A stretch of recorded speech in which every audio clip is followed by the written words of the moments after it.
Welcome to another week of MYB Mondays. Um,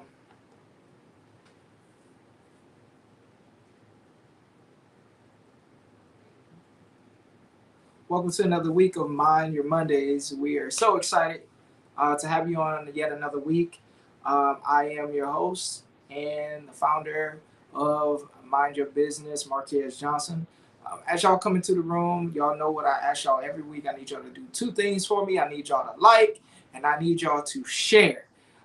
This is going to be a very, very fun week for me, particularly because I got my team, some of our team members on. I mean, a lot of people, extremely important and busy and stuff, so they couldn't really get on. But it's all good because I got a few of my team members that they have dedicated their time to get on and to talk about some mental health and just have a general conversation with us on tonight. So I'm so excited because I got my guy on, Kyle Rinker, who is uh, one of my good friends in ministry, and it's been an extreme pleasure working with him.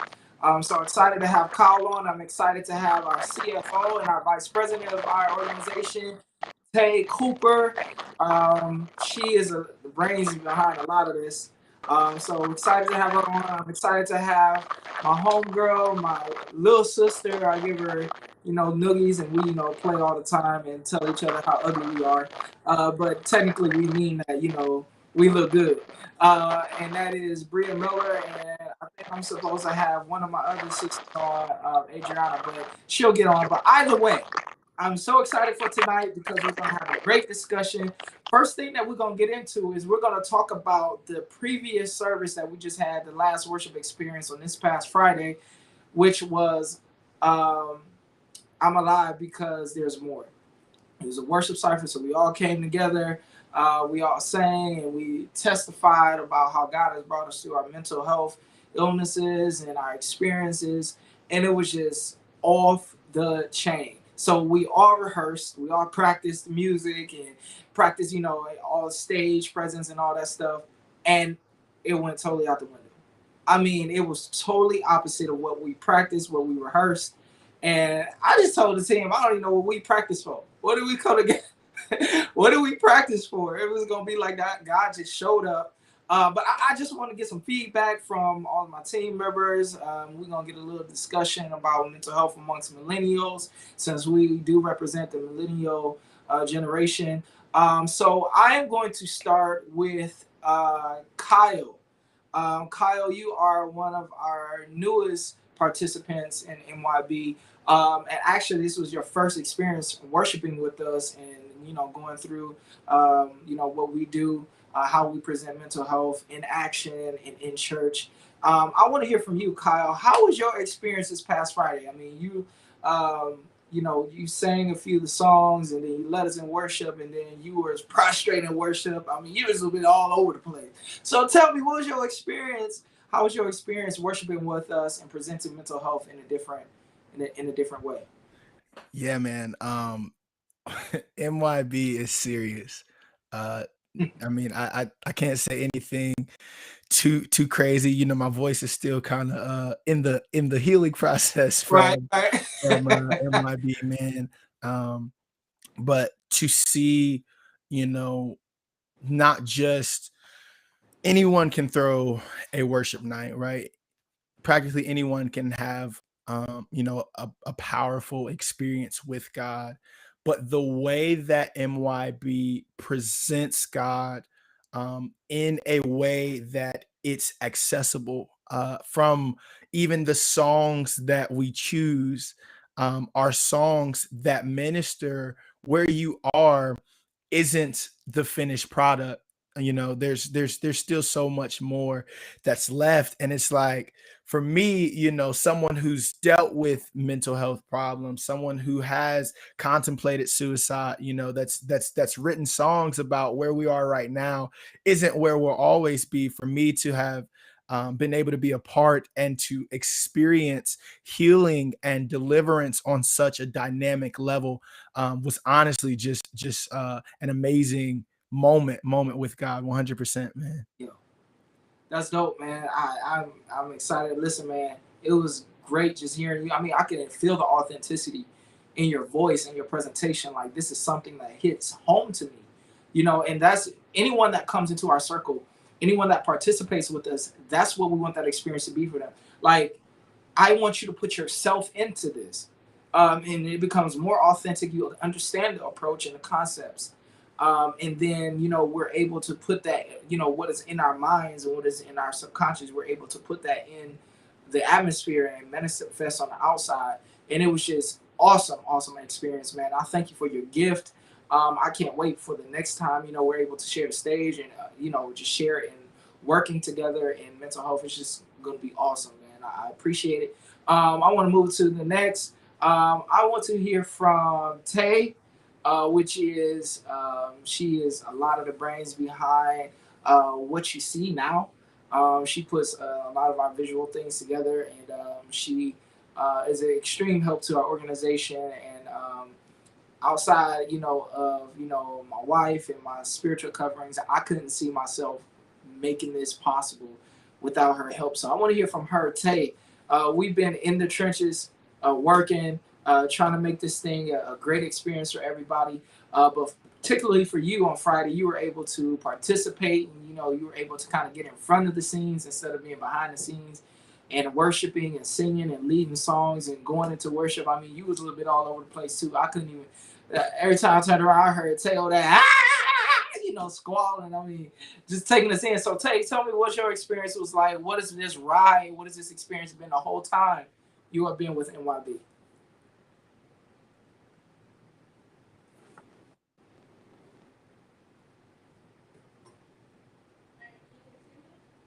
I can't hear you yet.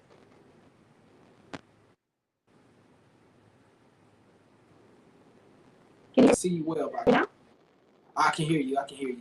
Listen, I keep. Alrighty. Yeah. So Friday for me. Oh my goodness. I uh, I was talking to Bria about it, and you know, being a church kid growing up in church, it You're a leads little, me you're a little to. staticky, Doc. You're a little staticky. I can hear you, but you're a little staticky. Can you hear me now? I can still hear you. It's just static behind it. Let me see.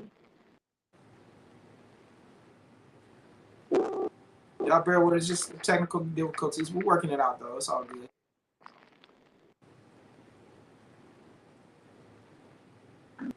Let's see.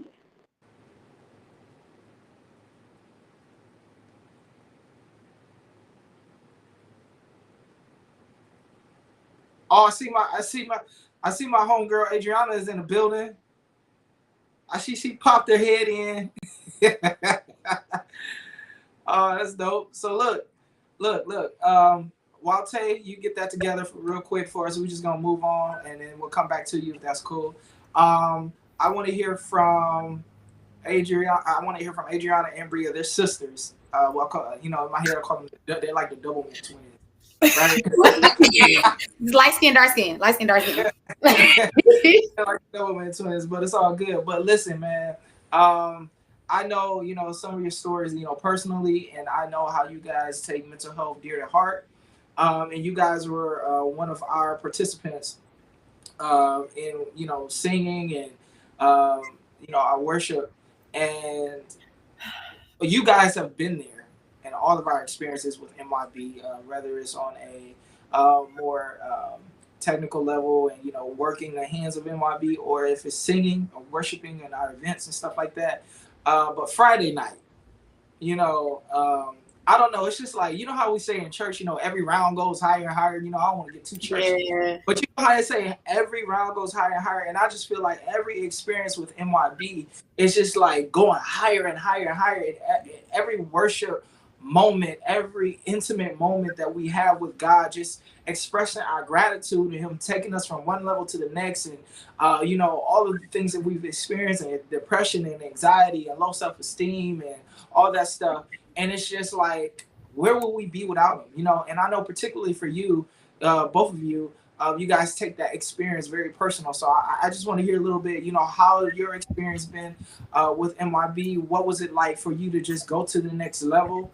this past Friday, and I know, you know, Bria, you text me like it was crazy. Like, I just went to the next level after this night. I mean, come on, just share us with us. What was it like? Let me know. I want to hear.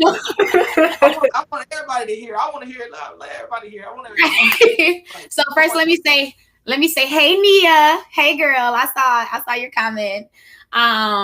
Me and Nia got us a good praise in right Man, at the y'all danced end the of that wild, service.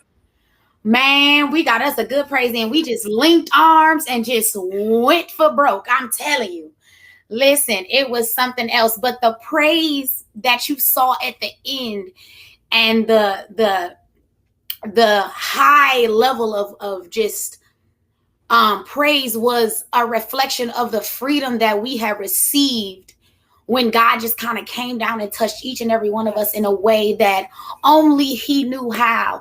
Marquez said something to us. He said, I don't even know why we rehearse. And pointless. It's pointless. And I agree, because we put together the program and God just comes in and says, I'm going to let y'all start. Yes. But I'm going to finish. I'm going to finish. It's like when Kanye said, I'm going to let y'all finish, but let me just come in and y'all can do y'all praise break at the end, but let me set some people free. Right. And that is exactly what God did. And I came in with the expectation of, as somebody who is a worship leader in a lot of different places, being a lead worshiper. But if I can be honest with you, lead worshipers, we need our moments where we can individually, intimately, and personally worship. And it is a weight to carry when you have to set an atmosphere and then maintain it. But when God changes up everything and you are able to get down on your knees on your own and get your own freedom and get your own healing and get your own deliverance, it is truly God saying, hey, I know that this is what you may have expected to do, but I'm going to take some of that weight off of you so you can get what you need from me. And that was what I experienced. We had a program and, we're prepared to allow God to move the way that he moves, but we're also prepared to do what we rehearsed. Yeah. And we got through 2 songs. We got through 2 songs. And after that second song, Taylor, I know she gonna come on here and she gonna give her experience, but ma'am, you blessed us because you didn't act as if it was a show. You really truly went for true worship, and you were open and you were honest and you were transparent and you were authentic. And that is everything that MYB stands for. Amen. We are not somebody who acts as if we're perfect. We lay our oil. We come with our own alabaster boxes and we lay it out, and it opens up the atmosphere for everyone else to be able to be authentic and get free. Amen. And when she laid it out, it was just a trickle effect. It just went on down and everybody. And at some point I am worshiping God and God started speaking to me about an area that he wanted to free me. And I was in tears because I did not expect for God to go so deep. And sometimes what we truly need is an encounter with God where he speaks directly to us and lets us know an area that he wants us to be free, but we are not free in it yet. And what he did for me in that moment is that he touched on a deep area, because sometimes we deal with the symptoms of a thing, but I truly believe that God gets to the cause. Amen. And I have been dealing with some symptoms of some stuff, and I didn't quite know the cause of it. And that night, God revealed to me the cause of it. And that is when y'all saw me lay out on the floor. Because in that moment, he went so deep within me and helped me to get to the root of something. And it wasn't me losing strength. It was me letting go of something that I had been holding on to for years. And I'm going to be transparent. God dealt with me in the areas of comparison. I compare myself a lot to a lot of people. I compare myself because I feel sometimes inadequate. I feel as if I don't have what it takes to truly thrive in life. I feel as if I am always one step behind everybody else. And God dealt with me and he gave me the understanding that the reason of the core of that. And it took me out because I finally was able to understand it. And the thing about it is that we deal in, in the faith, we deal with the spiritual side of things as well as the the mental health side of things, but sometimes God has to give you what you need to address with your therapist. And so what God did for me in that moment is that he gave me the core issue that I can now talk to my therapist about and truly be able to break up some of that fallow ground. But I was relieved. Don't get me wrong. I still have to address that with my therapist. I still got to journal about that. I still got to process that. But the true freedom came in knowing that God let me know what I have to address. Because sometimes we just throwing darts in the dark and we don't really know what we're actually needing to address. And God gave me that clarity, that freedom. And it just feels good to know that I'm not throwing darts in the dark. And it allows me to realize why I'm alive, because there is more that God needs to deliver me from. There is more that God needs to help me to thrive in. And the only way that he can do that is by peeling away the layers of the things that make me not authentic and not who I am. And so I truly received breakthrough in that area, and being able to see my sister worship. Yeah, I don't know. I pray for my family a lot. Like all the time. I'm always praying for freedom and deliverance and healing for my family. And so when I see them go up, it ain't nothing you can tell me. You can't tell me to stop shouting because I ain't your sister. Hey, I'm shouting for my mama. When Marquez laid hands on my mom last fresh wind, that was it. I was done. Listen, I listen to y'all dance, and I'll be like, yes, like that's fire. Like seeing y'all sisters come together, and Bria, look, we laugh, and pick on each other all the time. We got that Pam Martin relationship. It's kind of like, you know what I'm saying? But Bria, just to see you overcome, you know what I'm saying? Like, tell us what was that like for you? Just to see, man, I saw literally just the shackles breaking off of you, and it's a progressive. Yeah. Like, when we think, okay, yeah, like this has happened for us. Some people think like this is it. I ain't never gonna struggle again. No, this is a progressive thing. But thank God, and my dude Emmanuel was there. My guy, he set the place on fire. He spoke of the inauguration process, and inauguration means I haven't finished my journey, but I'm beginning it, and I'm here. I'm finally here to start my journey, and that's what it's like. So Bria, like, open it up for us. What was it like? What it's like? Okay, so one thing about me, if you meet me, I'm usually always happy, bubbly, and I'm smiling. I make people laugh. I love making people feel good. But I am very good at functioning and doing that with dealing with anxiety and depression. Half the time, people don't know if I'm going through things. And when it comes to worship, sometimes I'll close my eyes and I'll just try to tap in, but there's a lot of times where I'm just like, I can't tap in, not because of God, but it's because of me, because I can function very well when I'm not mentally doing well, when I got things I'm hiding. I can function at work, at being a mother, at being a sister. I can do it really good. I can fake it. But when it comes to God, I feel like I can't fake it. So sometimes I don't even go there because I'd be like, well, God, I'm not mentally there and you deserve me at my best. So since I'm not at my best today, I don't want to give you this half version of me. So I'm not even going to even try to tap in. And Friday, I went into Fresh Wind and I was dealing with anxiety. I was dealing with depression. My hands were shaking very badly. My heart was stirred up and I was just dealing with a lot. And I was sitting there like, God, I want to tap in, but I can't. I want to give it to you, but I can't. And I was telling Taylor today that God spoke to me. He has said, all I need is a yes. If you put a yes on your lips, I'll do the rest. And in that moment, I realized that despite my anxiety, despite my depression, despite my anger, because I was angry at God about some things, despite all those emotions wrapped up into one, God said, I'll still do it. I'll still get you to where you need to go. I'll still give you the answers. I'll still guide the way. But I need you to do one thing.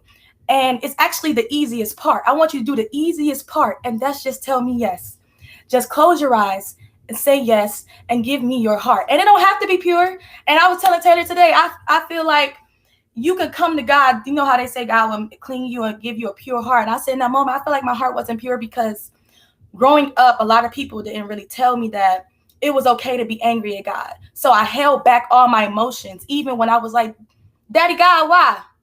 And with me holding back my emotions, I'm sorry, I call God Daddy God a lot because I be like, Daddy God, But Daddy gone, daddy gone. God was going on. What's going That'd on? be me. What are you doing? And I remember God was telling me one time, he said, I need you to give it all to me, even the anger. I know you have questions. I know you're upset because when I'm chastising my son and I take away his toys, he's not going to be like, okay, mommy. He's going to be like, why? I don't want to give it to you. It's mine. And he expresses it. He tells me, mommy, Bryson will tell me, he's 3. He says, mommy, I'm angry. And I say, why are you angry? And he lets me know. And we try to communicate as best as possible with the 3-year-old. It's not really easy because they're always right. But I try to communicate. And God was like, the same way that you are a mother to your son, I am a father to you. So come to me. And in that moment, the first thing I said was, God, I'm angry and I'm hurt. I don't understand the reason for all this. And as I started to pour out my anger, the reason for anger is hurt. I got to the core of it, which was my pain. I said, well, God, the truth be told, I'm angry because I'm hurt. And that's when he was like, he started breaking down some more layers. And he said, I said, okay, God, I'm hurt. And at the core of it, at the bottom, at the beginning of it, God, I feel broken. And he was like, now I can do the rest. And in that moment, I realized going forward, all I have to do, even when I feel like I can't tap in, God is always with me. So I realized that even when I don't feel him, it's not that he's far away from me. It's that I'm letting anxiety, I'm letting my mind get clouded, and I'm letting judgment cloud my mind. But all God is saying, I'm right here next to you. And in that service, he reminded me, if you say yes, I will do the rest. And that's all you need to know going forward. And that's what I got took from him. Yes, Priya, you better preach. Yes, I'll do the rest. That's gonna be my next sermon title. If you say yes, I'll do the rest. Woo, you have to quote my sister. If you don't quote my sister, I'm coming for you for not I'm minding gonna your take the business. mic. Not minding business. Hey, look. I'm gonna tell you. Look, the only way I'm gonna quote is if she show up to the service. Otherwise, I'm taking it. She gonna be there. No, but for real, man, that is like super dope because it's like what you're technically saying is just like the parable in the Bible when Jesus was talking to the man and he was about to, deliver the demon out of his daughter, and he said, "Lord, I believe, but help my unbelief." So it's like, Lord, I'm telling you that I know that you're real, but because of everything that I've experienced, there is doubt there. But ultimately, I'm here because I know you can do it. So, I mean, it is technically that. I think we got Tay back. I think Yes, is somewhat like. I'm back. There we go. I figured it out. I know I was over here working like a mad woman trying to figure out how I could get everything situated. All right, sounds good. But look, Tay, let's pick up where you left off at. Okay, so Friday was incredible for me. So a lot of what Adriana and Bria was saying, I identify with both of that. As a worship leader, you kind of just have to have tough skin, and you have to, you have to have tough skin, and you have to, be able to be strong for everybody else. That's what I'm so used to, being strong for everybody else. And it started off that way. And I just remember, we sang the song, and I don't know, I remember just going into worship, and then the next thing I know, everybody's on the floor, and I'm like, that's where I want to be. I'm going for it. And we were just laying before God, and oh my goodness. Worshiping with a heavy heart is hard. But I'm just going to be transparent. It's something that I'm kind of used to. Yeah. So you just do it because you have to do it. But being able to push through it, so that somebody else can be delivered or somebody else can be freed, it's rewarding. Even though you're still heavy afterwards, I still feel like, okay, job well done if somebody else was able to have an encounter with God. But to be able to push and press, and you be the one to have that encounter, and you be the one to be able to be freed in that moment, I can count on one hand how many times that has happened. And to be able to be in an atmosphere like that. When I tell you God was there, oh my gosh. It was, I would easily say top 5, one of my favorite worship moments ever. Wow, that's incredible, man. Look, it is so refreshing hearing these things, because it's like sometimes, in the middle of doing ministry and doing things that are out of the box, you somewhat lose, your motivation to keep going, because you're like, how, will this really pan out? How will this work?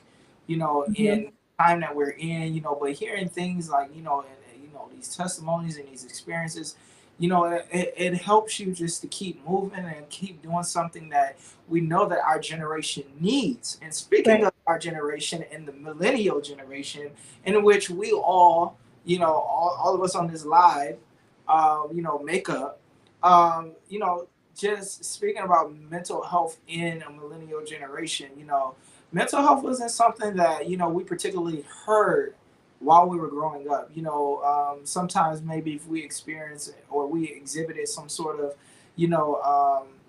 crazy behavior or some, extreme behavior that, it was hard for our parents or our guardians to, you know, um, kind of, bring us in. Maybe they took us to someone that can help us with our behavior and ADHD and all of those things that we experience. But we really never, when we went to church, really heard the preacher or anybody in the church, say that, you could have a chemical imbalance, or maybe what happened to you at home. It's like, for us, it was like, what happened in this house stays in this house. And so we really didn't have that outlet.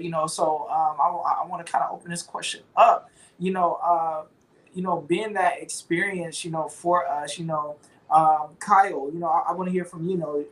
Do you think that, within this millennial age, that this is something that mental health is something that we need to present in the church?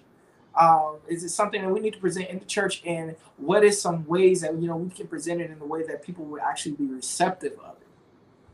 Yeah, man. I am all for it. I think a part of the problem has been a misdiagnosis for so long.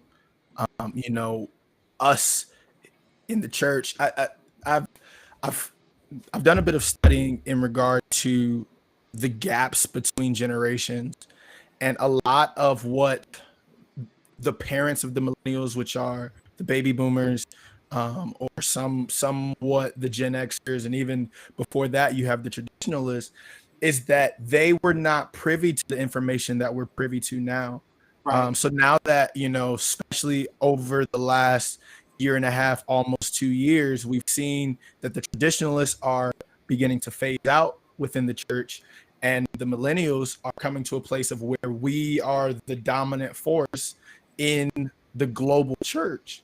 Right. With that being the case, because we have access to information that they didn't have access to, we can now bring things to the forefront that were never talked about before, such as mental health and how that's applicable in every situation. You know what I mean? Who's to say that some of the ones that were diagnosed with ADHD weren't dealing with anxiety, weren't dealing with depression, weren't dealing with the various forms of mental health challenges? Being one, particularly that works in the field of developmental disabilities. I'm a teacher at a charter school, which that's what we're dealing with all day, every day, is people who have an entire spectrum, whether it be autism or whether it be oppositional defiance or whether it's emotional disturbance. These are all things that in the 70s and 80s in the church, that they would never speak about those things ever. That's not something that was popular. That's not something that was attractive. Mental health for a long time wasn't attractive. Dealing with those things in ministry, in the Black church, that was never a popular thing for Black people to get together and genuinely care about mental health. I think that a lot of the falling out of the church might have been prohibited or avoided, rather, for lack of a better term, if we had dealt with the issues that were at the core or at the base of a lot of those who ended up leaving the church's heart. I think that one of the main ways for us to see fruit in this regard is to become educated in mental health, is to um, gather the resources, get outside of the four walls of the church, talk to counselors, talk to people that specialize in this field, and come to a place of, okay, I see that the system that I've been using up to this point has not been effective. I've not been able to reach people or see deliverance or see healing the way that I want to see healing, or the way that I believe it should. Even if it's not your direct desire, if it's something that you believe you should be seeing, we believe in the fullness of the power of God. We believe that literally anything is possible. Miracles are possible. Healings are possible. Deliverance is possible. If that's the case, that's something that we should desire to see. If we're not seeing that, there may be something there may be something greater at hand that needs to be dealt with. There may be traumas that need to be dealt with, and we can't Messiah out every single trauma. We can't. There are things that we within the church have taken on and tried to. Please understand what I'm saying when I say this, but we've tried to Jesus away everything. Oh, we got you. Without dealing with the source, without dealing with what's at the core of this issue. Because here's the thing, if they are clouded with anxiety, if they're clouded with depression, if they're clouded with diagnoses, they're not going to hear Jesus anyway. If they're hearing voices, they're not going to hear Jesus. So our responsibility within the church has to be to find the proper diagnoses, get educated on that topic, figure out how we can help this person out of their mental disability, and then moving them into a place of, okay, now that they're starting to see release, now we can fill the space that was once filled with whatever their mental capacity is. We can now take that and fill that space with the Jesus that they can receive. We can't expect for people to be able to receive the fullness of who Jesus is when they're clouded, when their capacity is already full of something else. So and that's I'm convinced you and Marquez share a brain. I am convinced. Wow. That is insane. Everything that Marquez stands on. I mean, at one point, the things that you were talking about, you were literally quoting one of Marquez's sermons, Tell Me Where It Hurts, the first one. Wow. And you just, oh my goodness, you hit the nail right on the head. Yeah. I'm gonna tell you something, man. In this season, God is literally filling our spaces with people that are going to complement us in the next season that we're going to. And because, in this place, we can't afford to have anyone. And my wife, and kudos to my wife, who was a part, she's, tending to our children, because those who know, we got 17 kids. No, not really 17, but we, we got, kids, and I got a little son, she's tending to them, she's like, do what y'all got to do, I'll tend to the kids. My wife is the bomb. So shout out to her. She really wanted to be on tonight because she was there. She was one of our singers as well. And my wife she's the bomb.com. But, she says all the time, Marquez, who you have on your ship is extremely important. And particularly in this season, who you have in your circle, who you have a part of what you're doing is extremely important, and is really, really imperative for you to listen to the voice of God and allow those people in and let some people out, because it's going to be the difference in you succeeding or the difference in you, I wouldn't say failing, but and you stalling in what you need your purpose is, or where God wants you to take you next. So that's extremely important, and I'm so happy, man. The way me and Kyle hooked up, that's a conversation for another day, But I'm grateful to hear that, because that is exactly where we're on. Bria, I don't know if Adriana, coming back or whatever, but as a worship leader, someone who sings, we have the proclivity or the propensity to present ourselves with faultless, because we have to take people into worship. So that is always the forefront for the worship leader. Like, okay, now I got to take these people in, but sometimes taking people in while bleeding, and particularly, for our generation, and having that, our worship experiences, a little bit more contemporary. We're not so traditional in our approach, but in a contemporary movement where the music is, much more, I would say, That's the one. huh? I didn't hear you say it again. What? I don't know if you're talking. I can't hear you. But nonetheless, in an environment that our worship is more contemporary, what is it like? What is that like? As a worship leader, and bringing that mental health component to those who you say, okay, I know a lot of us may be struggling. So I think it is imperative for us to, come together, get the help that we need, so that when we take people in, we can. Our worship is just as pure or authentic as we want those people who are receiving our worship to be. So what is it? What do you think? How do we do that in your eyes and in your way? Do we still got Bria on? Are we good? Bria popped out for a second. I just realized that I'm just talking. Hold on, she's coming back in. Okay, Can you hear me? I can hear you. Did you hear me? Probably I not. could hear you, but you were lagging. I knew it was on my end also. So All right, so look, I ain't gonna go through that whole spiel. I heard it. Don't worry. All right, cool. So tell us, how do we do that? Just very briefly, how do you think we can do that just in this millennial age, and how we present worship? How do you think that for worship leaders, we can do that?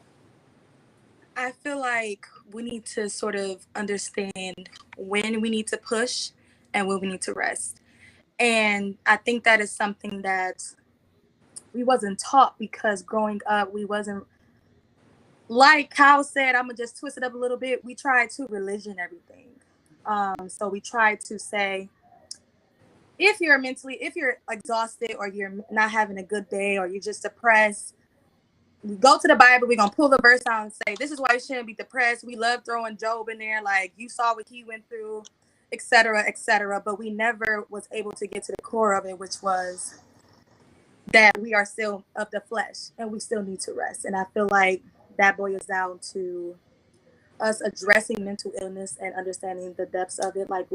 There was a time, I do lead worship at this other church, and I helped sing at Solomon's Temple, and I remember one of the minister of music was saying, you're going to get attacked very heavy, and you're going to have to just press through. And I was like, I totally understand.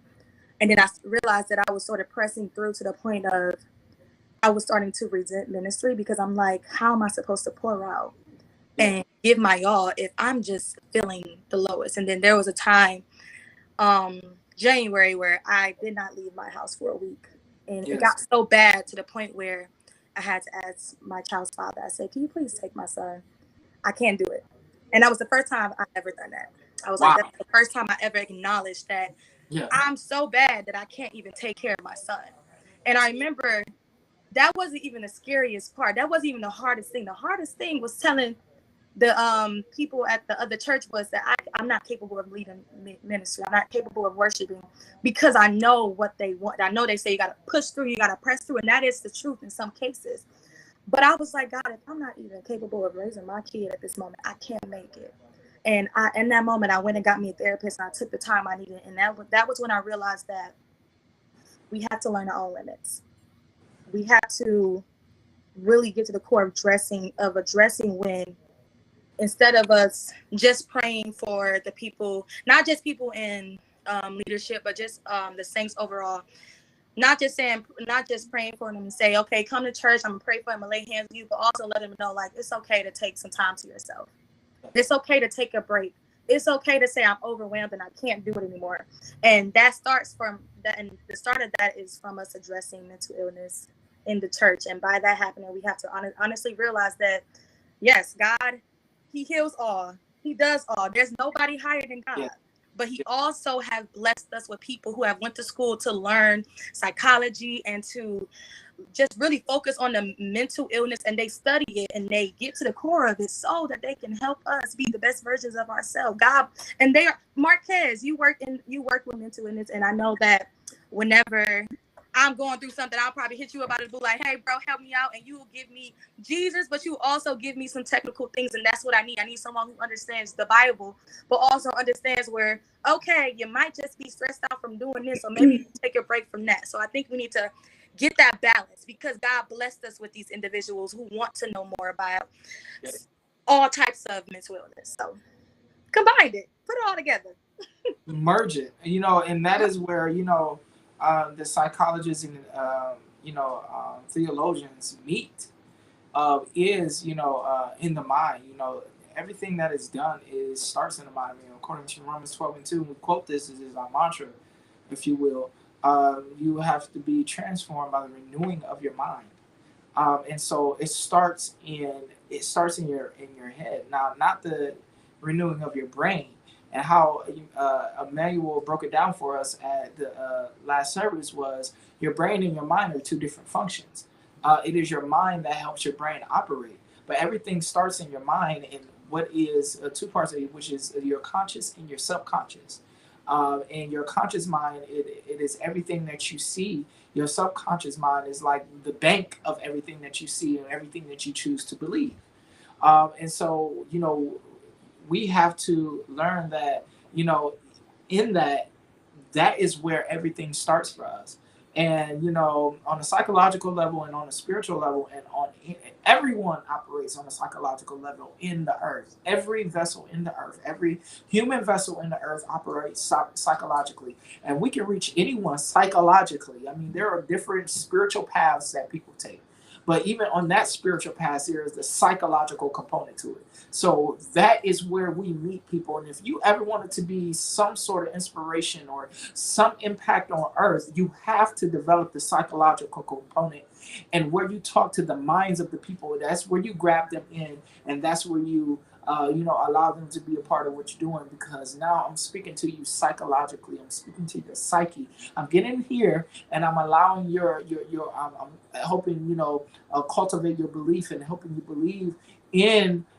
For us, it's in the power of Jesus Christ and believing that He can heal us, and we are healed of all of our transgressions. And so that is what it is for us, and that's what allows us to hit this component called mental health. And I'm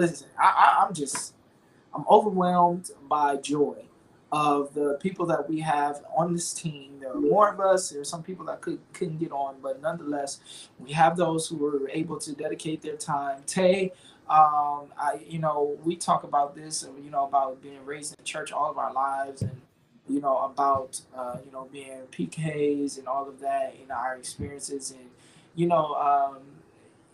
was different, kind of different for us, being raised in the church, around the things of God all of our lives, being PKs, what it was like at home, and then versus what it was like at church, and so, what is that element like, for us, share just a couple minutes of that, of what that element is like.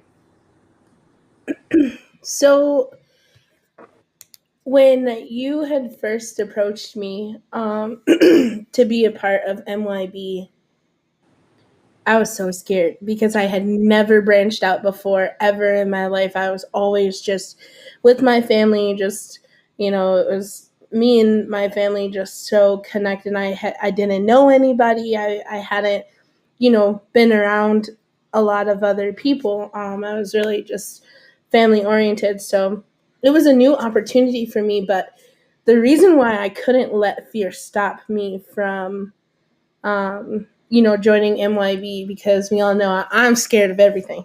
But the reason why I could not let fear get in the way of this is because for so long, I was just like, this traditional way of thinking, it's not working. Like, we need to adapt. We need to move, with the next generation. I feel like, church, we're still kind of stuck in the I don't want to say old days, but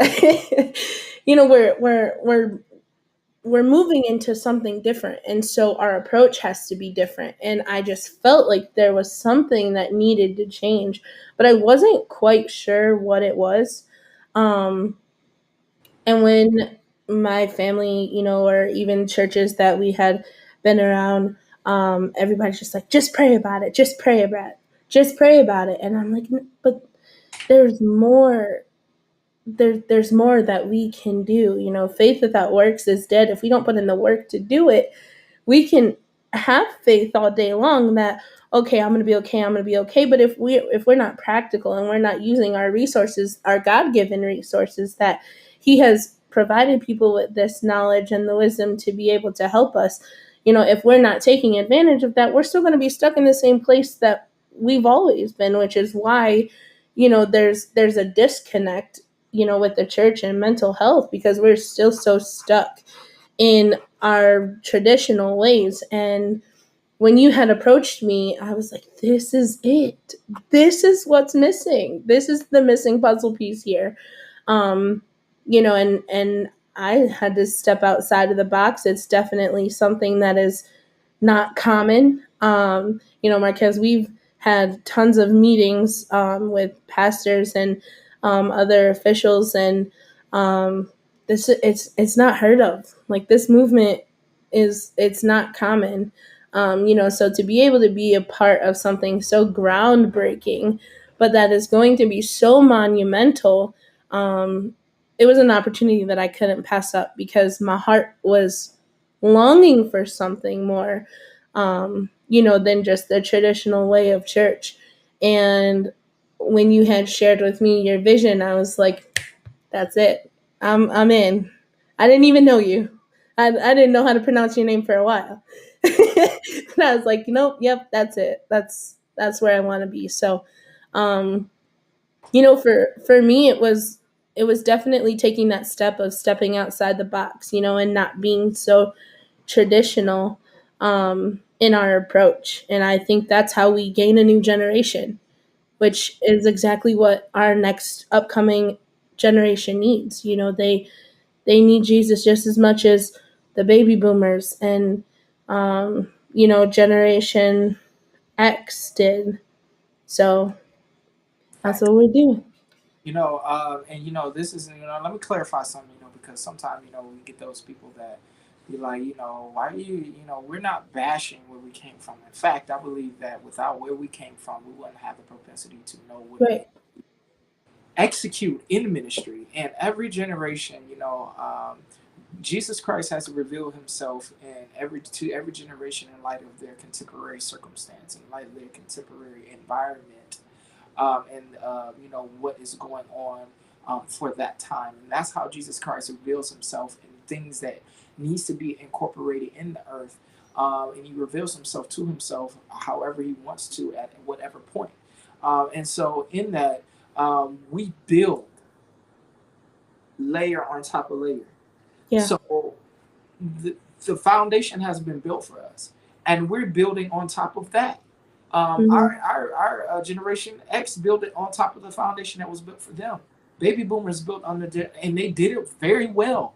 And so now the baton has been passed to us, and thankfully the generation prior and our forefathers are giving it to us. Like, hey, now this is your chance. Make us proud.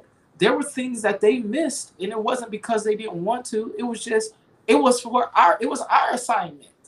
And so now we have to, take that assignment and work it. There are going to be things that we miss that the next Generation Z, is going to take. And so we have to be okay with the fact that they're going to take it because that's their assignment and that's what God wants to reveal to them for that time. But for now, for us, this is what God wants for us. And we are thankful, so thankful for the foundation that has been built for us and where God has brought us and where He's, taken us to. And so for that, y'all, look, our time is up.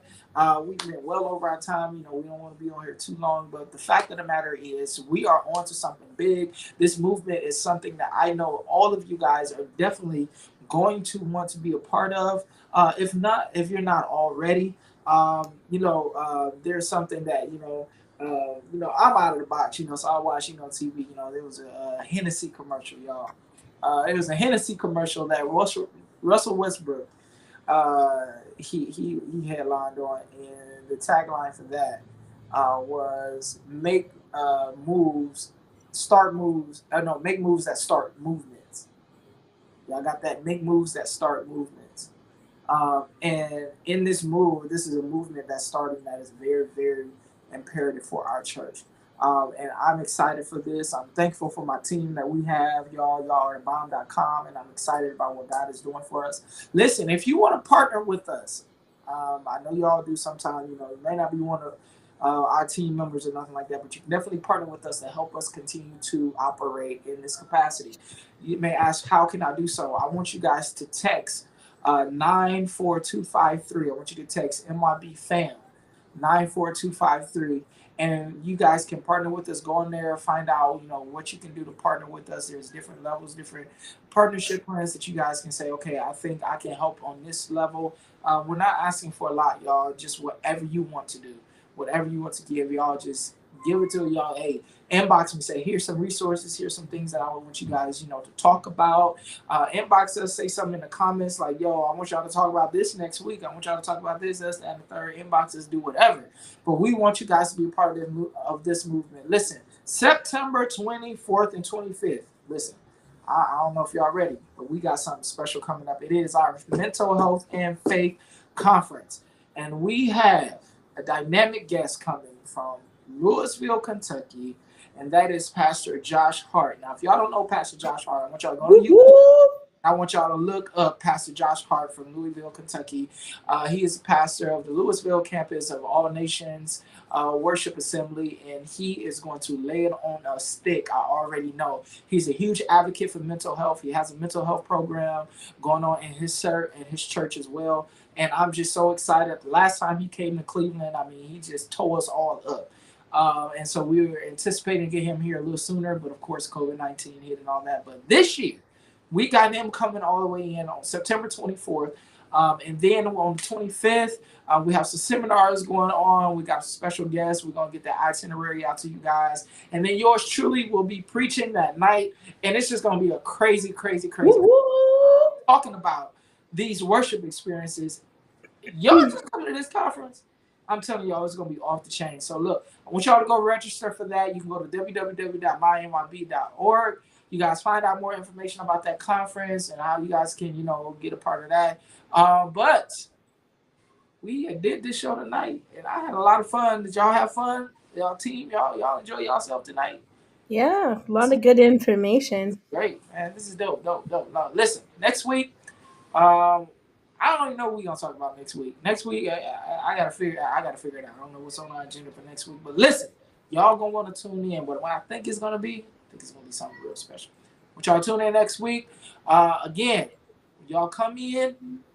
Want y'all come in ready, sharing. Tell your peoples, tell your families, come join MYB because we the bomb.com. I want you to tell your next person they ever ask what's going on, which is mind your business. Mind your business. Look, until the next time we see y'all, we're praying for y'all. We love y'all. Talk to y'all next week. Peace.